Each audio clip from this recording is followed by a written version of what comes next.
All right, everyone, we're live. Thanks for tuning in tonight. I know there's a lot of things going on. The inauguration, the national championship game, football's on. A lot of great stuff going on right now. But I have a fantastic guest tonight, and we're going to talk to Ryan here in just a minute. But first, do me a favor. Make sure you hit subscribe, like, share this stuff. Everything you do helps promote the authors and the individuals that come on this show and their products. You're doing them a big favor. Remember to leave a 5-star review because reviews help big time, so thank you all very much. And, of course, go over to jeffclarkofficial.com. Check that out. I just published some new stuff today, a blog about the 30 best books to read in 2025. Kyle Mills dropped some news today about his next book, so we got a lot of really great things going on here. So make sure you subscribe, you like, you go to the website and all that. Let's bring Ryan on and chat with him. Ryan, what's up, man? Hey, Jeff. How's it going? I'm good, dude. Thank you so much for being here. Appreciate you. A toast to you for a happy 2025. A little Four Branches bourbon going on here. Toast to you. Going to be a big year. Oh, you got it signed and everything. Look at that. Oh, they signed it to Ethan Kane, which is the character in the book. Yeah. In the book, you can see right here over my shoulder, Blood and Treasure. It's not out yet. It comes out in July. Ryan was nice enough to send me an early copy. I blew through it in 3 days. It's an action adventure with a little sci-fi in there. It's a wonderful book. You guys are really, really going to love it. The crew reviews. Thanks, guys. Toast to you as well. Appreciate you going here. LS author, thanks for you, man. Appreciate you, dude. Thanks for everybody for watching. And, of course, you're going to be rewarded because here in the next 10 minutes, we're going to give away a slide belt. And if you don't know what a slide belt is, it's really cool. I got the box right here. Right there, and I got the belt over my shoulder here. Now I got the American flag version of the slide nice, belt. Nice. But it's really cool. I'm gonna show you guys what all it does. You can here on the back side, you got the clip. On the back side, you got the little flintlock that you can pull out. It's kind of in there tight, but you can pull it out. You can start a fire with that. Of course, it's got the flashlight too.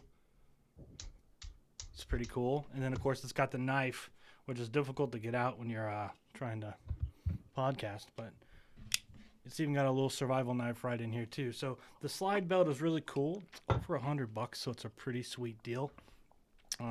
If you don't have one, if you don't carry gear like this, we're going to give it away here in just a few minutes to someone watching right now, YouTube, Facebook, Twitch, all that stuff. So thank you guys for tuning in.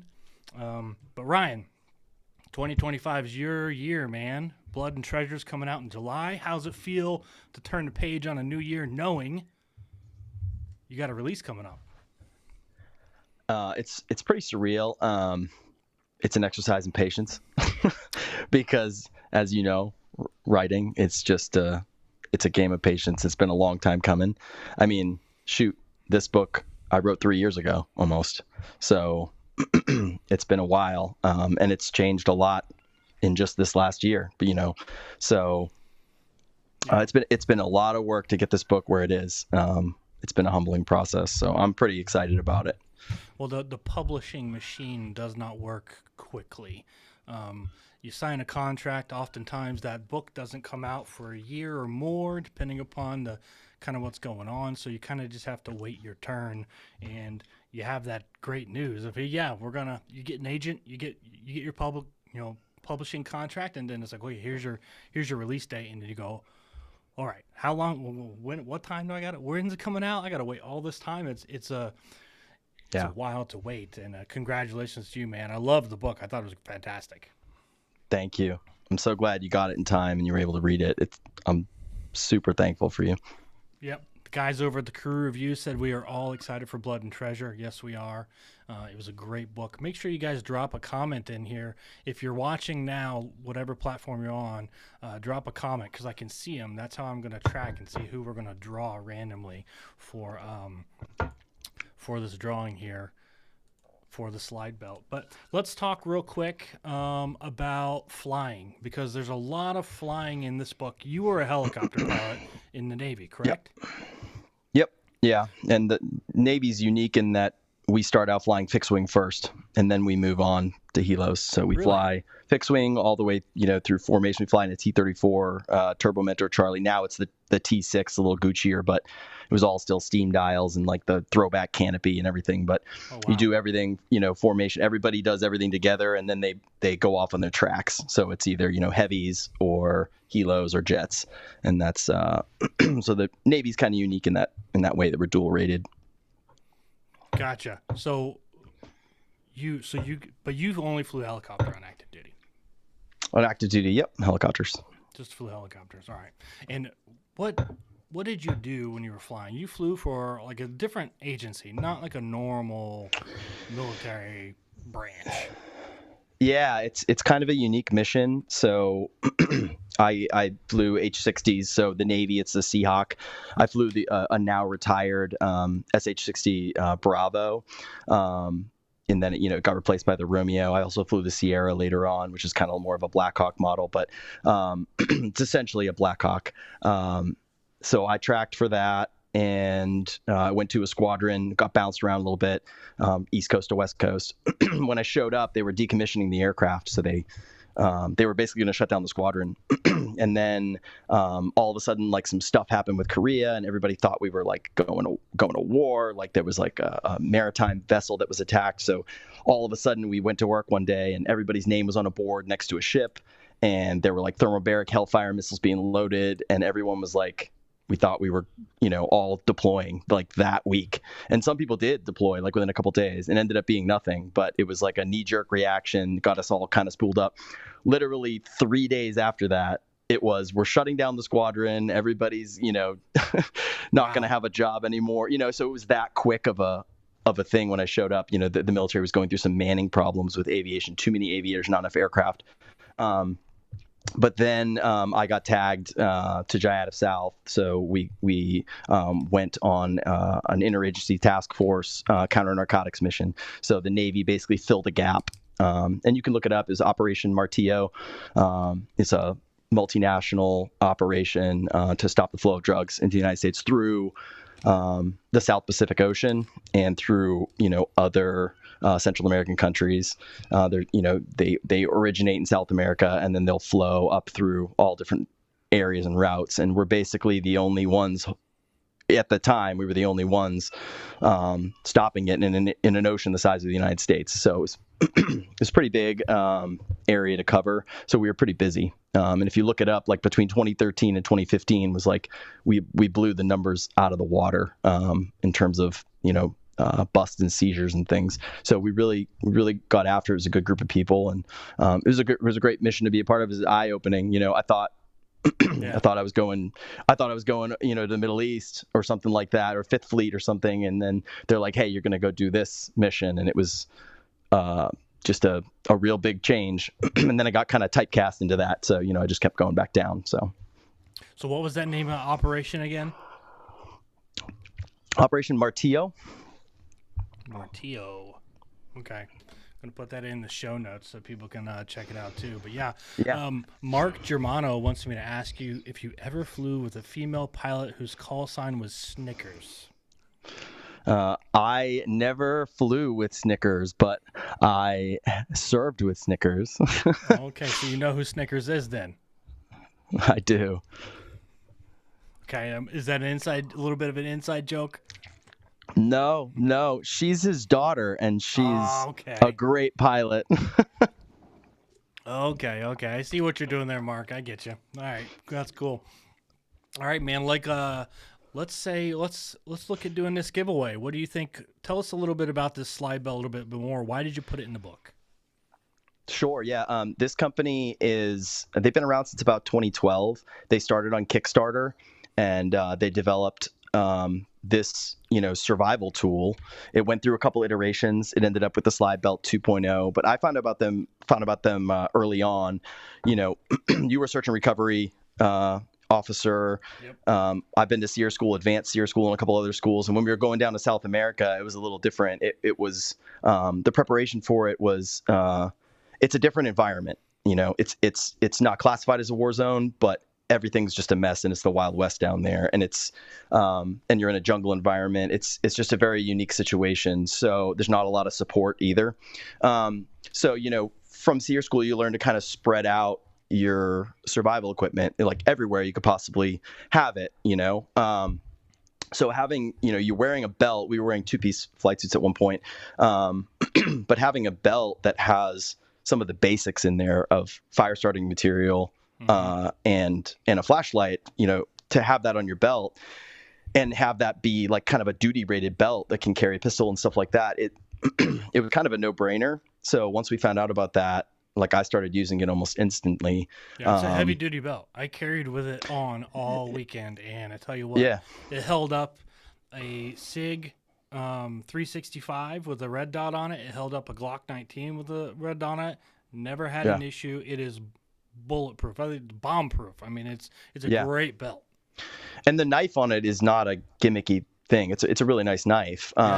So it's not like you're carrying this for like self-defense or anything. Like, this is a survival tool. It's great if you're like hunting, camping, if you just want to have the basics on you at all times, and as you. So anyways, we started carrying that, and I've just always had it. And when I started writing, my character was kind of adventurous. I wanted him to have something that was unique, that nobody really was writing about, and that he would always kind of have on him, so that he could lose everything and still have something to kind of MacGyver with.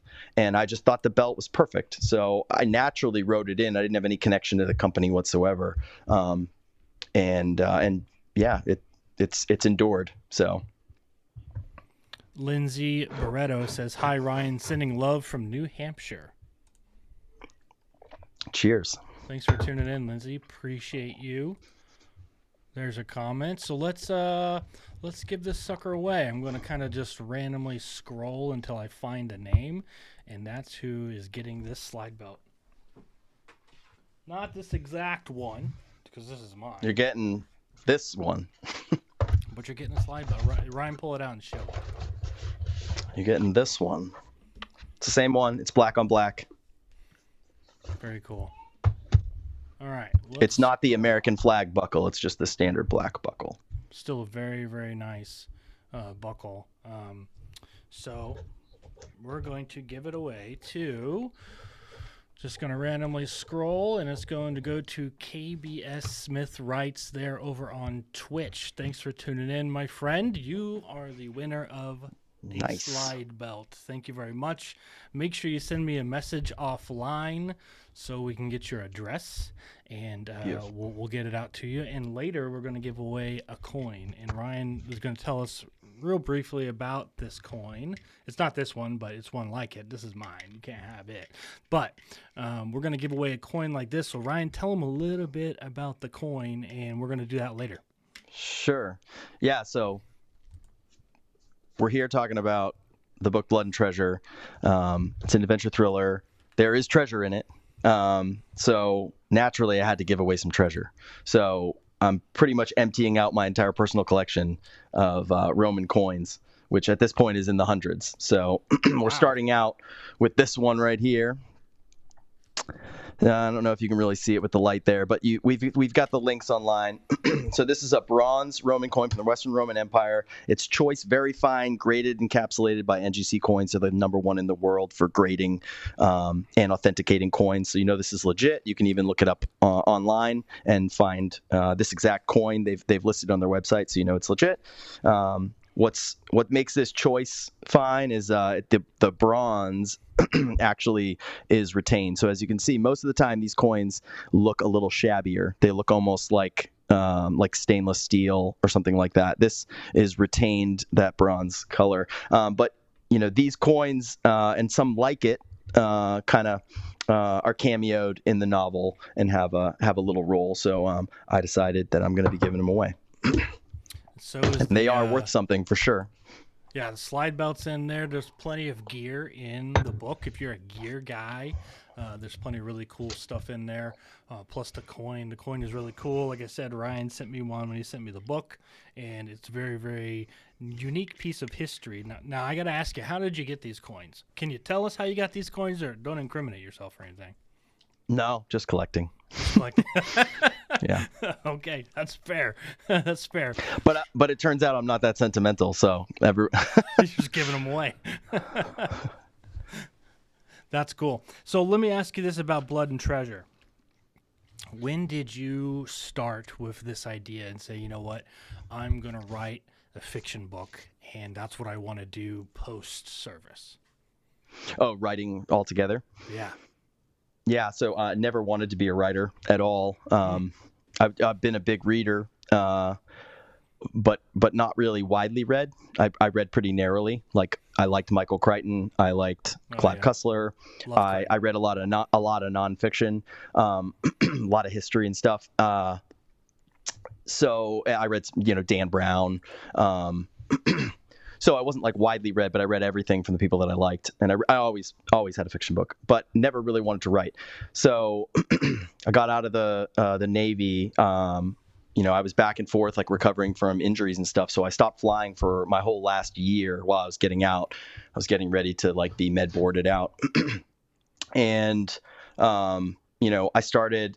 It's funny when you do something like flying a helicopter or something that's like dangerous.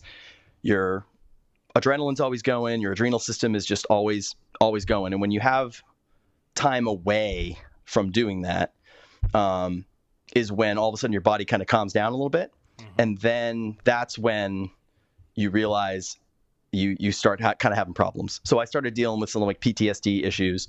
It started out with like driving at night was a problem. It started being like I couldn't really like when you're in a car and you see like the cars moving and you feel like you're going backwards and you freak out. Yeah. So like that started to kind of be like my experience all the time, like while driving a car.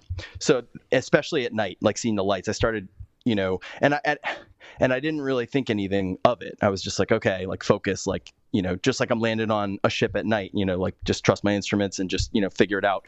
But it was getting progressively worse. And then I started having all the other symptoms of PTSD in my life, just destroying, like I was not the same person. And, my wife actually noticed it like when I came back from deployment. Like she always talks about I came back like a completely different person, but I just never really thought anything of it and pushed it off. I was like, no, I don't have PTSD. Like, what are you talking about? Like, I didn't go to a war zone. Like I was a law enforcement officer. Like we were interdicting people and like, or I was essentially a law enforcement officer, but so that became an issue. So I started getting treatment for it, and I saw like a trauma therapist. The people at the VA didn't like, I didn't really have a good experience there. So I went to civilian therapist and started doing some work there. And she actually was where I had like kind of my first breakthrough with it, because I didn't really know what I was doing. I couldn't fly anymore. All my jobs post Navy were going to be flying, and I ended up doing what I'm doing now, which is contract administration and program management for the Navy. But it wasn't really what I wanted to do, and I wasn't excited about it. I had now all my prospects were done. I'd given my life to training to be a pilot, and I was like the pinnacle of my job. And now it was like, no, you can't fly anymore, and the FAA says you can't fly anymore either from my injury. Jeez. So I'm like, okay, great. Like, what am I going to do? All my jobs lined up were for that. So at that point, I was like, okay, I don't want to stay. I was getting med boarded out anyway, so I couldn't really stay in. I could have stayed in for maybe a couple of years and tried to fight it and got like a staff job, but that didn't really sound good to me either. So I made the decision to get out, and things got progressively worse. So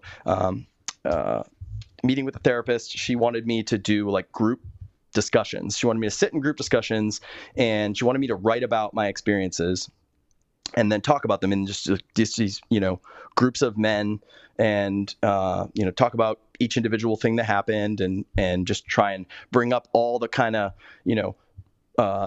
things that were scary or that I almost died in or whatever. And just, helicopter on fire or like, crashing the deck of the ship and stuff like that, and just talk about it.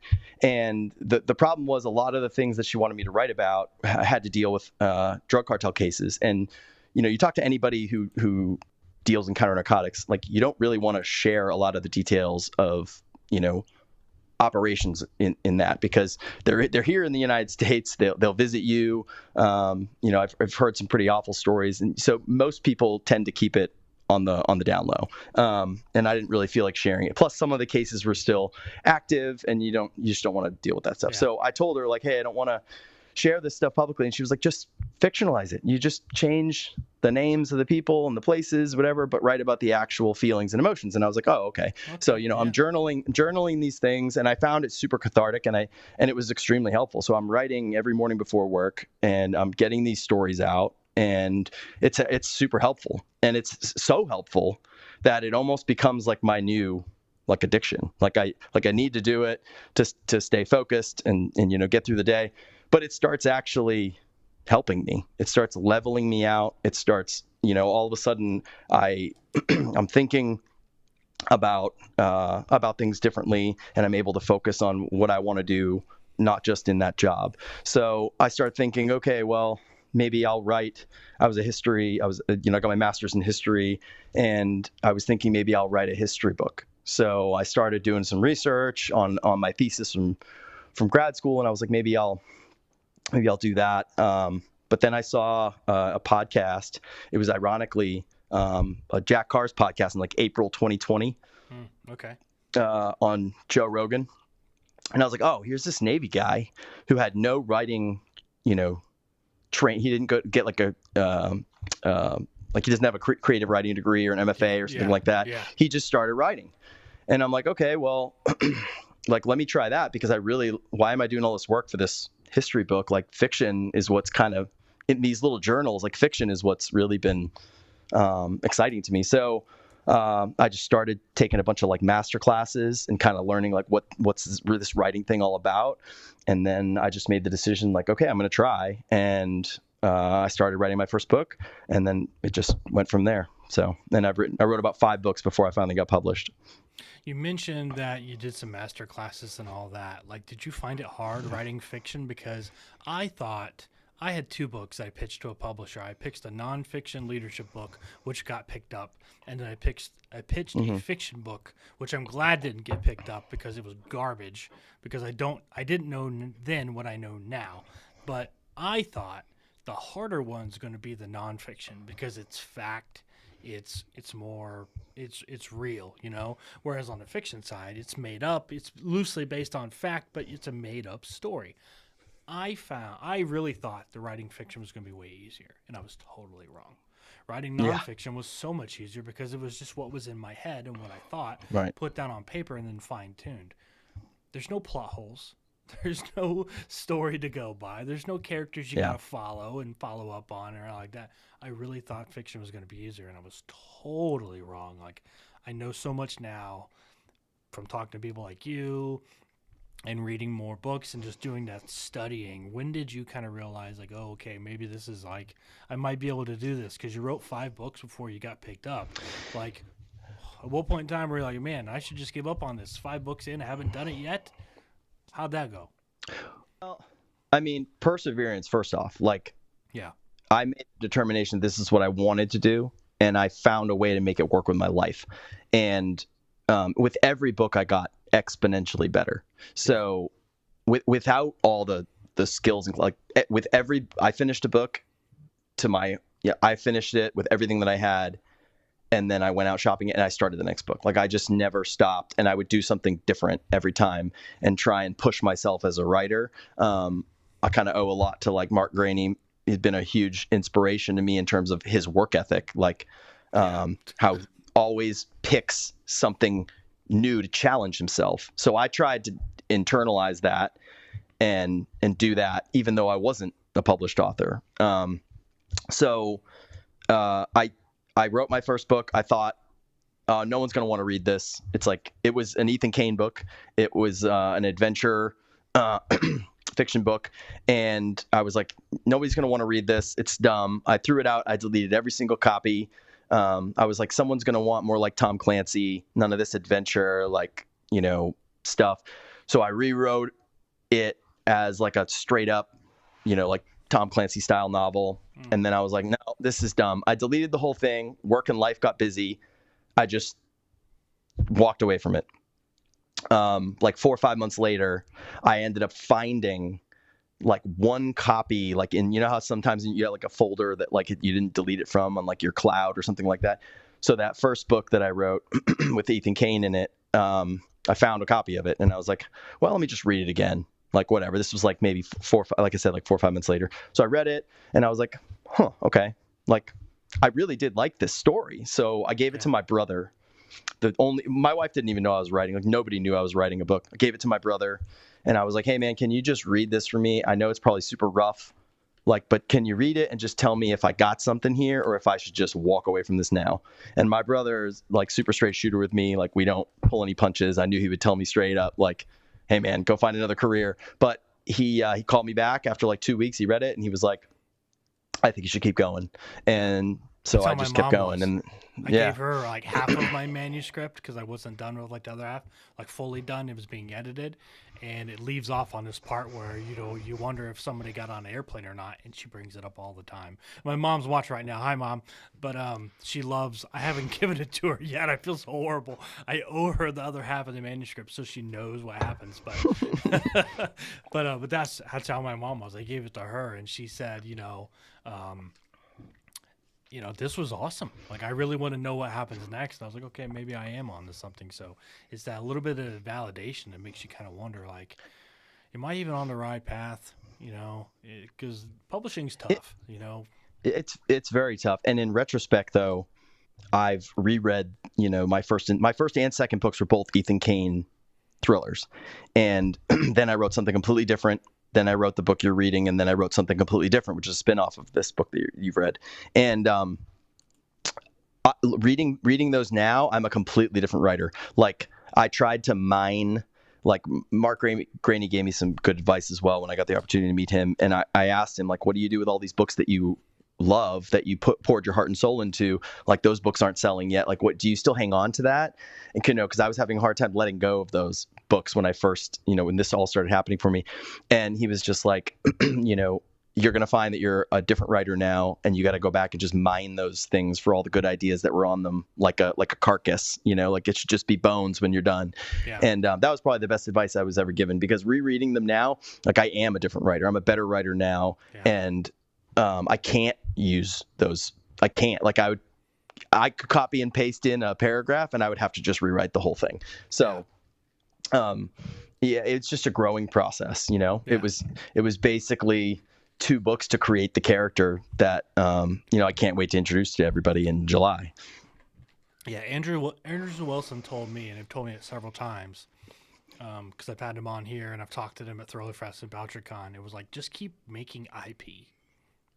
Just keep writing and building up IP, because you never know when that idea might come back around. It might not be the one to get you the publishing contract, but it could be the one to get you the bestseller later on. So just keep writing your IP. And that really hit home with me, because I was trying to write just straight like military thriller fiction, and I was like, I want to branch out, but I don't really know how to do that. And they were like, just do it.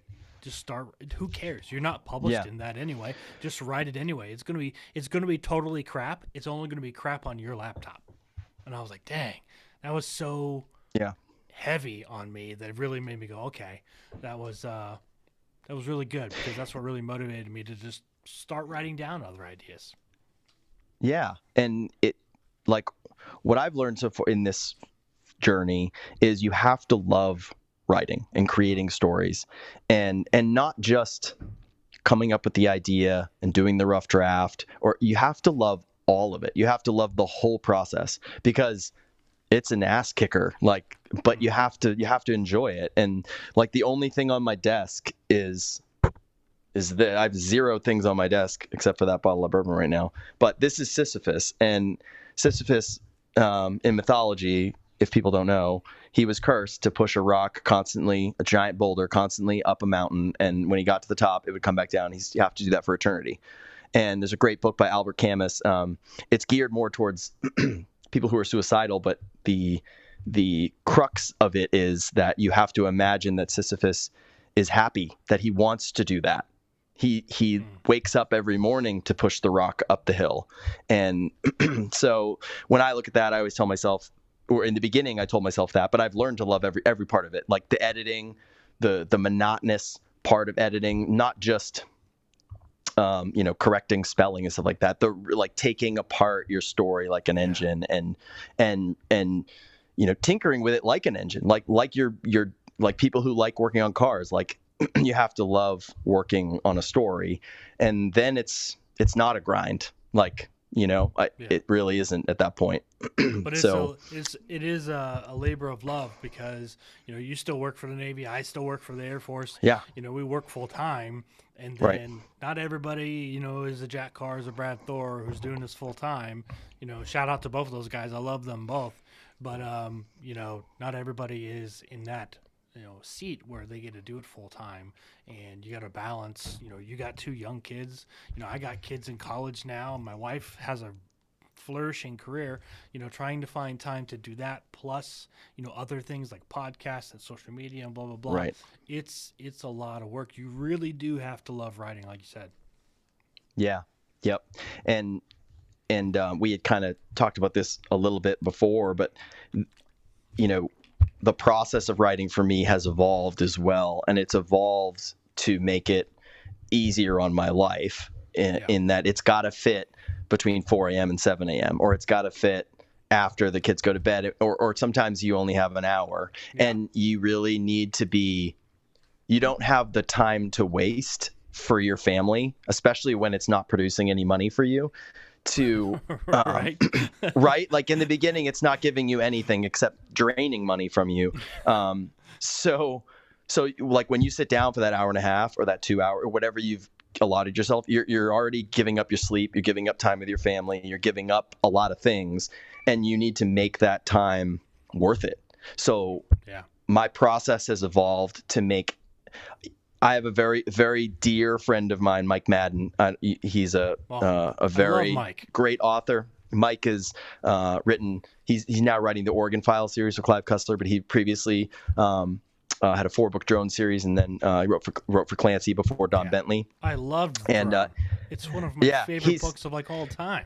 He's a fantastic human and writer, but he's mentored me for years now. We're great friends, but he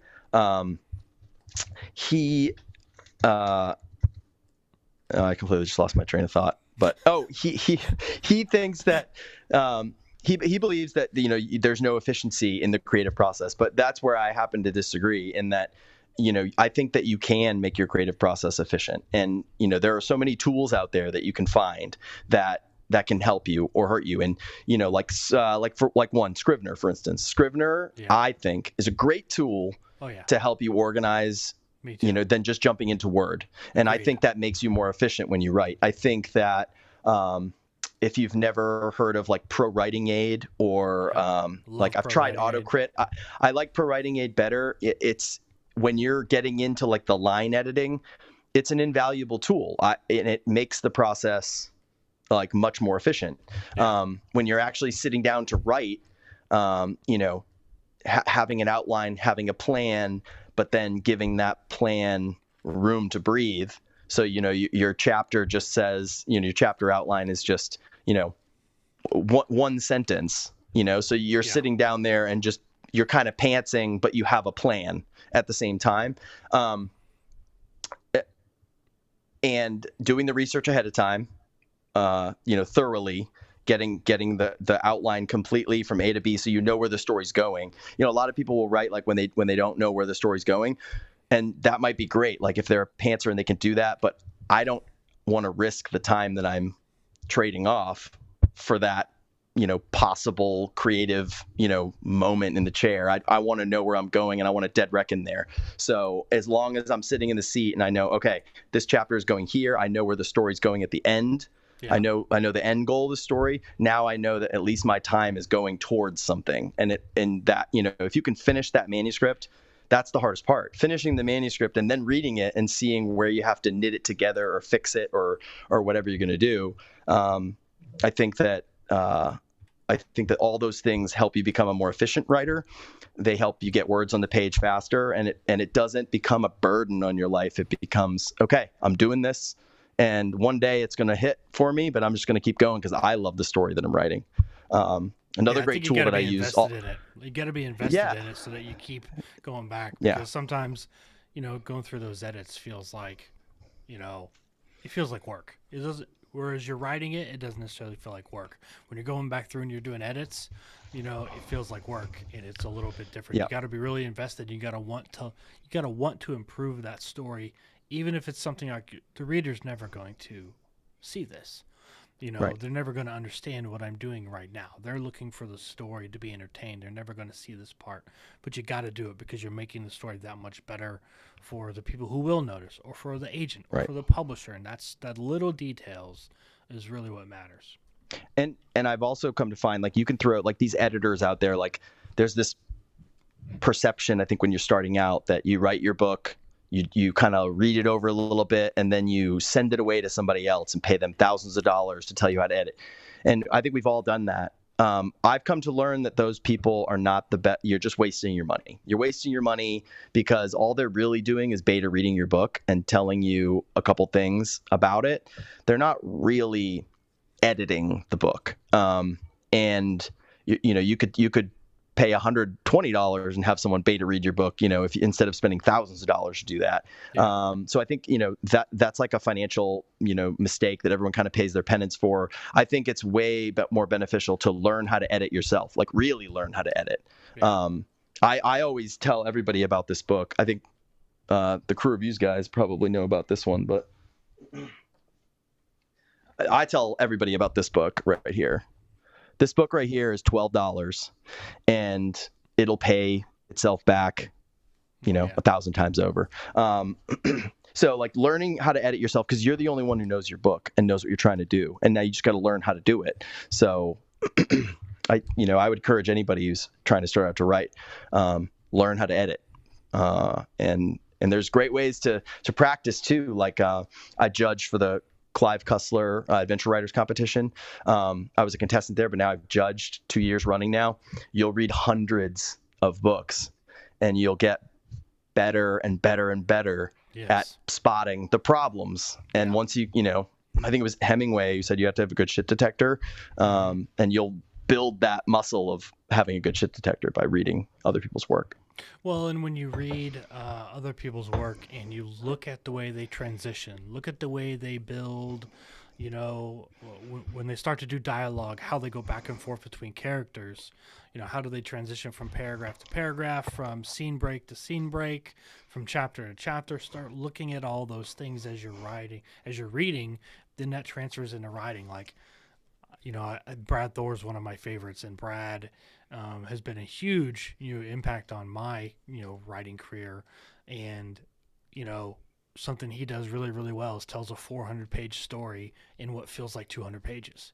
Nobody does pacing like him, So how does he do it? You just got to go look at that. How does Tom Clancy do an 800-page book? How does Anders and Wilson do a new Tom Clancy book where it makes it feel like Tom wrote it, but they wrote it and it's the same story? You start asking yourself those intriguing questions. It ruins reading. No one told me that becoming a writer would ruin reading forever. I can read just for pure entertainment value.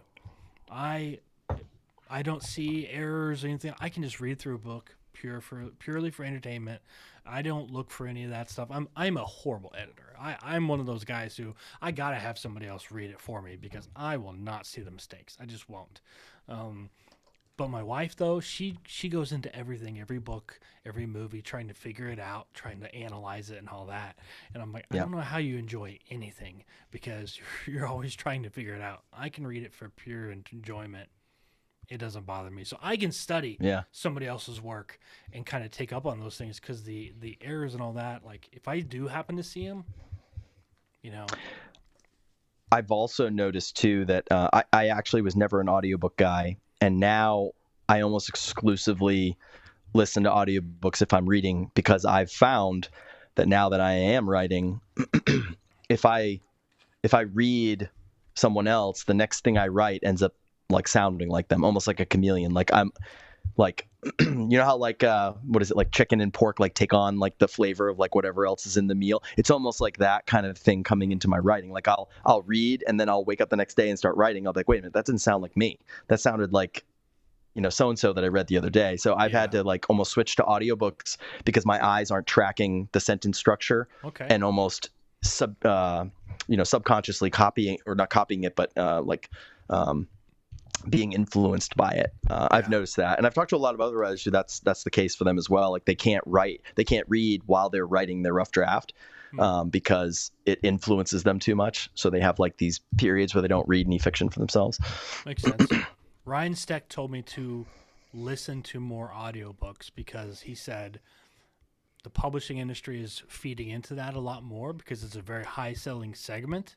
People are doing a lot more audiobooks now, and he said you almost have to write it to where it's easier to read it. And I didn't really make sense to me until I listened to an old audiobook from a book I had read already, and it was just like, why did he say it like that? And then I kind of started going, oh, okay. So then I started reading things out loud as I would write them. That's how I started editing my stuff. I would read it out loud, and then I go, ooh, I don't like the way it sounded. I'm no audiobook professional by any means. Nobody's going to hire me. Yep. But I really picked up on that and said, that would be hard to say like that, and it's not going to flow well. That's that other tool that I was going to mention before, Speechify. If no one's ever heard of Speechify, there's probably other tools like that, but you can, get to a point in your editing where you just need to hear it read back to you. And not everybody, a lot of people have, a lot of bigger authors will have their wives read it back to them or something like that. My wife's super busy. We're busy with our life. Like I can't have her sit there and read my book back to me. This isn't, my full-time job yet. Right. So Speechify has been amazing. You pick the voice, the AI, like, really does a pretty good job. I mean, it's not audiobook quality, but it's pretty close. Yeah. The inflections in the voice, and you'll pick up on things that you missed when you're just listening to it. And then it highlights the sentence for you. So when you're doing kind of some more polishing editing towards the end, you can kind of see, you can follow along, and it just kind of gives you a little bit of a boost. Cause when you've read it, like Blood and Treasure, I think I easily have read this book over 100 times, and easily. I read it now and it's just like I'm missing things because I'm reading so fast because I've read it so many times, right? So like it helps you slow down a little bit. Speechify has been great, so that's another tool. Well, let's talk about this coin a little bit, and let's give it away to someone, and then let's talk about some of your travels. Let's do it. Of course, we'll talk about Blood and Treasure a little bit. So this coin, how old is it? So this is. Yeah, so it's from Emperor Gratian in the Western Roman Empire. So he was the emperor from 367 to 383 AD. So it's between there. So that when they grade a coin, they can't give you an exact date of exactly when it was, but they know from the emperor that put himself on the coin what reign it was about. So it's a pretty old coin, thousands of years old. It's in great condition, and it's just fun. Like, when I was thinking about what to do for the book, a lot of people do promotional things. They do, challenge coins or like other things. And I was thinking, challenge coins because we're military, right? And I'm like, okay, sure. But then I was like, wait, coins? Like I've got really cool coins that kind of go with the novel. So So this coin own a little piece of history. It's worth something. And I think it's pretty cool. So I'm just going to scroll here, and we're going to just see who this lands on randomly. And it looks like LS Author. Nice. I'm going to give it to you, my friend. Send this out next week. Congratulations. You got the Roman bronze coin. It's very, very cool. It's a cool piece of history. It's a very unique thing to do because, like you said, military coins, the people tend to have those and hand them out. That's a pretty common thing. Yeah. Nobody's got these, though. Yeah, it's fun. I mean, if not for anything else, it's a nice little desk piece. Oh, yeah. Yeah, it's really, really cool. Let's talk about Blood and Treasure a little bit and Ethan Kane. Let's do it. First, before we get really into the story, who did you have in your head playing Ethan Kane? Oh, see, I don't play that game. You don't? No, I don't. The Ethan Kane character is very unique, and for people, obviously, you've read the novel. We haven't really released a lot of information about it, but one thing I will talk about it is Ethan Kane is a disabled character. He's burned, severely scarred from his neck down to his toes, from a horrific helicopter fire crash, and it affects him. He has internal issues that you don't. He has internal scars and he has external scars. He is a very unique character for the thriller world. He's a unique character to me because when I was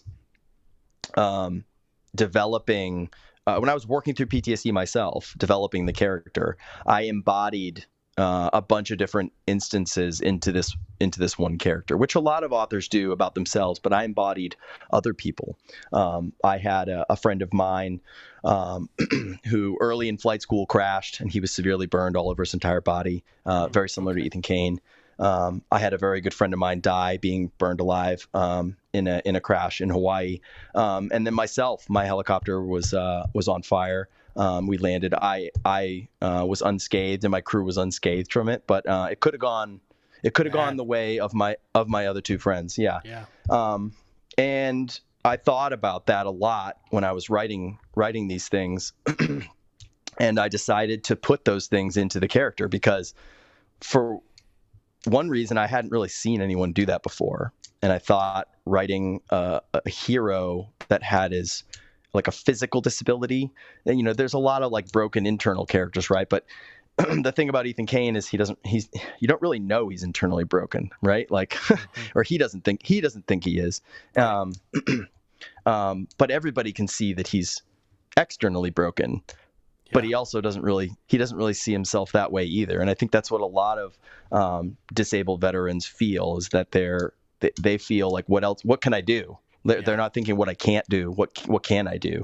Like I was injured in a hard landing, and there was a lot of people who told me there were things that I couldn't do, and like that I wouldn't be able to do, until I found somebody else who told me you can do those things, you should do those things, and they'll make you better. So anyways, that character is kind of an embodiment of like my journey, and I love him. I think he's a great character. I think everybody else is going to love him. It's a very unique injury, the way, he does. He kind of thinks he's bulletproof, but I think there's always that reminder there that he's not.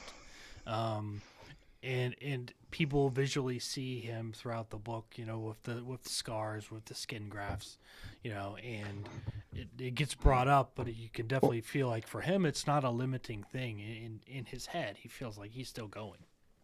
Yeah. And it's not that he thinks he's bulletproof. It's that he doesn't care. Yeah.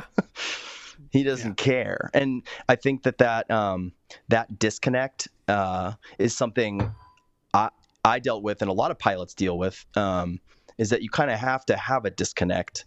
Like, anytime I would strap in, it's funny.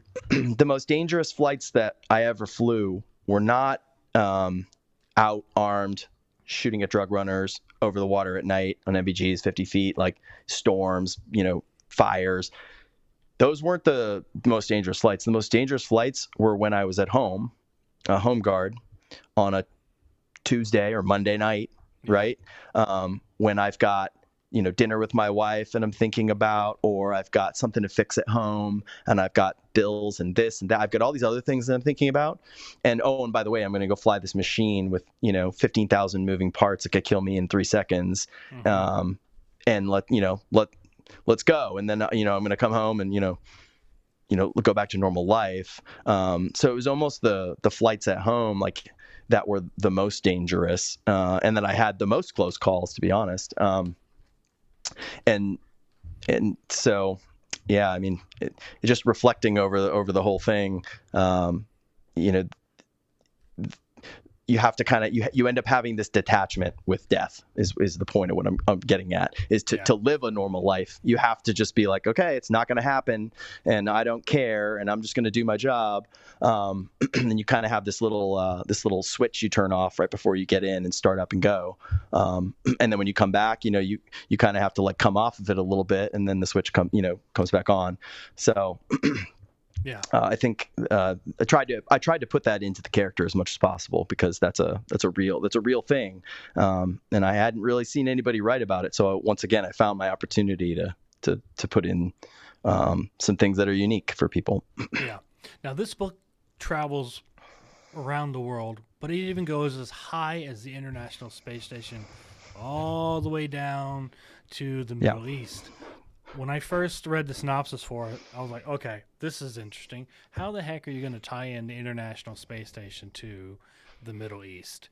And you do it very, very well, my friend, because the whole Thank you. time I was still asking, all right, when am I going to find out how this really ties together? Because you just kind of wonder. The female's name, I can't think of her name.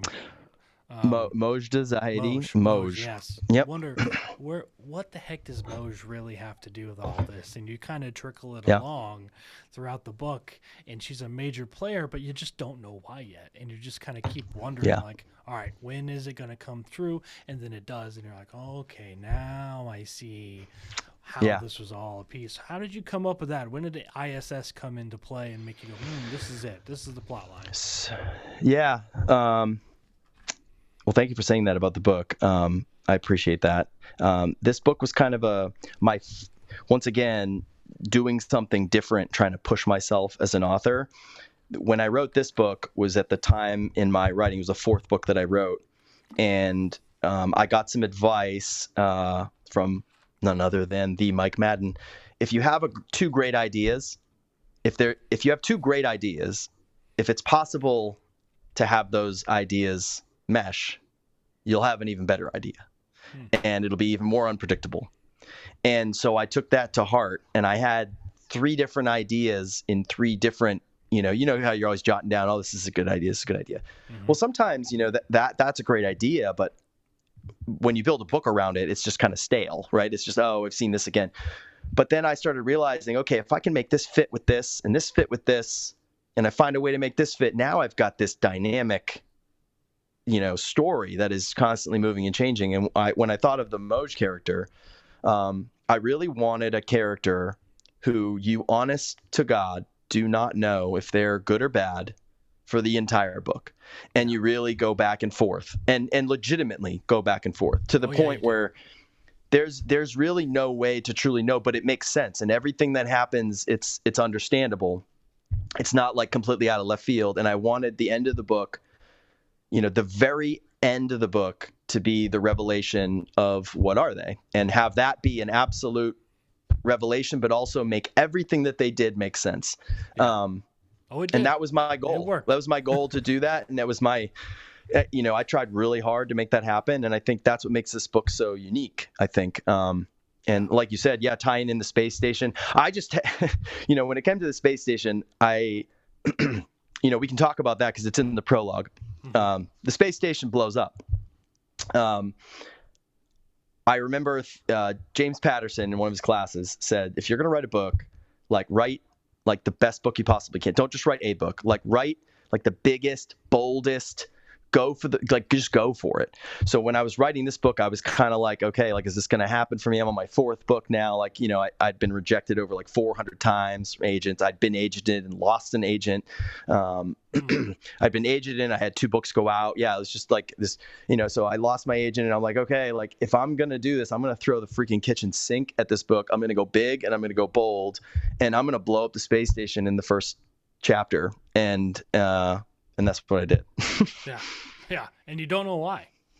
There's a lot of questions behind it that really set the tone for the rest of the book, because you're always asking that question, when's he going to tell us? How the heck did this... Well, I don't want to give up any spoilers, but... how did this happen? Why is she and still I think, here? What... Right, and I think that was... there's, I'm not an astronaut, right? I was a pilot, and I know some astronauts, but I'm not an expert on the space station, right? This is where research and how you tell a story, I think, this is, I think, what makes brings you up to the next level, I think, and what brought me up to the next level is, okay, I want to tell the story. Does that mean I just research the space station so much that I'm telling you, details that you don't care about, and that's going to get in the way of the story? Or do I research enough and then find a way to tell the story where you don't have to know everything, right? Can I tell the story in a way that's still exciting and appealing, but I'm not just regurgitating information, because it could have bogged the book down if I had, done it a different way. Yeah, absolutely. And I think that was, part of my growth as being a writer, is just finding, how do I tell the story I want to tell in a way that is appealing to the reader, and isn't going outside of my bounds, because I have some expertise. So let's put that into the book, and then I'll spend my research on the other parts, and then my or abilities as a writer that I've learned and pieced together over time to try and wrap the story around that. Because I've read some books about the space station, and they're like, you can't even read them because they're just so much detail, and like, I don't care about that. Like, it's such a complex machine. Like, first of all, if you're not an astronaut, you're never going to get it right anyways, so like, don't even try. And I feel like that's why a lot of thriller authors hadn't really touched the space station, because there's so much you can get wrong, and there's this fear of those emails coming in, like, you got this wrong and you got that wrong. And I feel like it's been coming out of the woodwork. You didn't. That's not how it works. But that, if you're gonna write a techno thriller, that's what you gotta, that's what you're putting yourself. You're the target for that. So, so I was like, no, you know what? Nobody's really tackling it. I'm gonna try and this is gonna be my bold shot. So that was kind of my decision. Is I'm gonna do this, and I'm gonna do a big bold story, and just go for it. Now, you've done some traveling in your career flying. Have you done any traveling personally that kind of set you up for some of this scene work when it came to the Middle East? No, actually, never been to the Middle East. All Central, South America, Southeast Asia. I lived in Hawaii for a long period of my life before the Navy. But no, never been to the Middle East. And that was another like skill as a writer that you have to just like pick up and have the confidence to do, especially when this isn't your full-time job. Like, it would be great to just go and visit all the places that I want to write about, but if they don't, I had a story that I wanted to tell, and it wouldn't serve the story to have been other places than what was in the story. I didn't have the opportunity to go, so you do the best you can, and you try and weave in the experience that you do have, the places that you've been.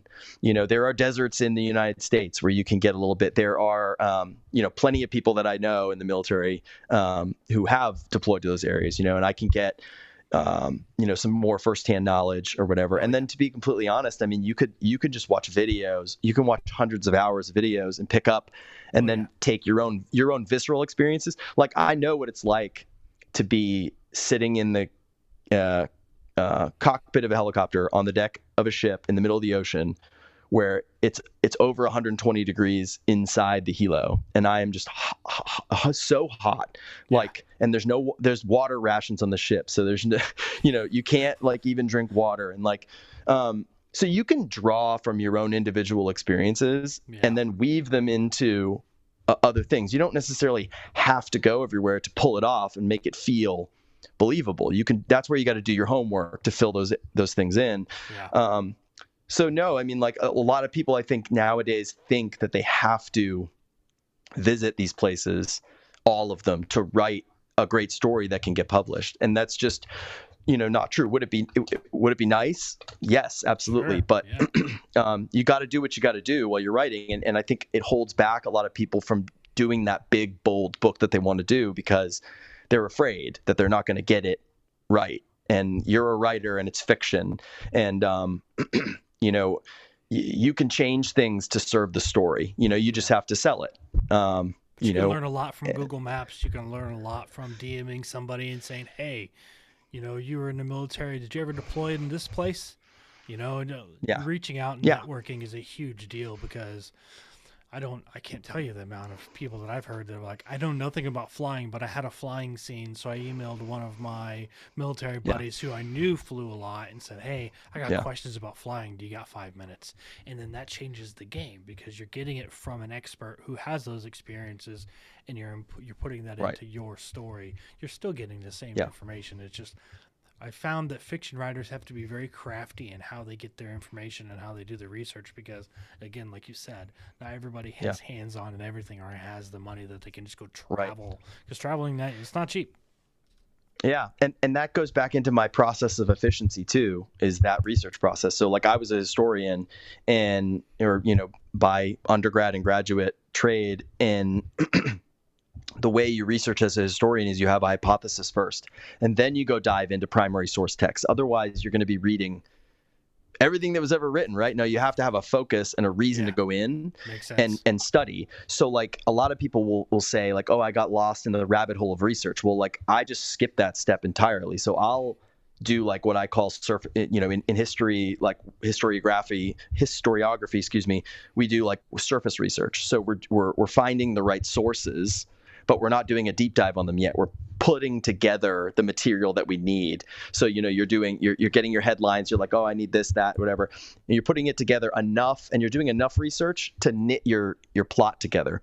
And then once you've knit the plot together and you've got like the basics, just write your story, because story is king and story needs to dictate the elements of the story. So then you go back through your story once it's written, or at least what I've done to find most efficiently. And then once you've got your story all built, then you know exactly what you need to research more. And it becomes much more efficient, much more targeted. You're like, no, I have a very specific scene and I need to figure out how this is going to work. So I'm going to research it. And then you'll find things that you didn't know and that'll tweak it and change it. But it's all very calculated. It's all focused. And it's not just, endless research. You don't know where you're going. So I think that's helped me a lot in the efficiency process. Because like when I say efficient, like I wrote this book, Blood and Treasure, from the first word to my 8th draft that I ended up giving to who's my agent now in 9 weeks. Wow. So extraordinarily fast. It took me about, the prep work for the outline and research was about a month. So when I say that I've fine-tuned this efficient process, that's pretty efficient. I fine-tuned it. I fine-tuned it. So I can safely say that now because it's getting published and it's coming out. And I would say that before, and people would just think that I'm nuts. So yeah. It works. It definitely works.